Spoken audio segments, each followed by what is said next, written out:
নাকি সাইকেল আর এই যে মোবাইল ছিল রাতে, ওইটার উদ্দেশ্যে মনে হত্যা করছে। নোয়াখালীর বেগমগঞ্জে আবারও এক যুবকের রহস্যজনক মরদেহ উদ্ধার। এলাকায় চরম আতঙ্ক ও উত্তেজনা।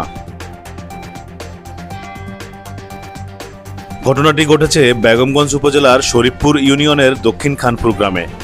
সেখানকার একটি নির্মাণাধীন কালভার্টের পাশ থেকে আজ এক অজ্ঞাত যুবকের মরদেহ উদ্ধার করা হয়েছে। স্থানীয়রা মরদেহটি পড়ে থাকতে দেখে পুলিশে খবর দেয়।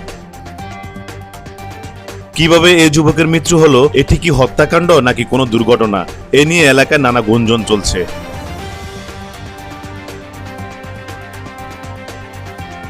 নাকি সাইকেল আর এই যে মোবাইল ছিল রাতে, ওইটার উদ্দেশ্যে মনে হত্যা করছে। এর মামা আমি আধা ঘন্টার মতো হইতেছে। ওর মামা তো ওকে দেখছে না? হ্যাঁ, ওর মামা আসছিল, ওর মা, ওর ছেলের মামা আসছে। কান্না করছে না, ছেলের মামা আসছে। ওটা গতকালকে রাত থেকে নিখোঁজ। ওর মামা আমারে 2বার কল দিছে যে ওর মাগিনেরা পাইতেছে না, কোনো সন্ধান আছে কিনা। ওর আমি কল দিছি এরকম এই জায়গায় একটা লাশ আছে, এই হলো পরিস্থিতি আর কি।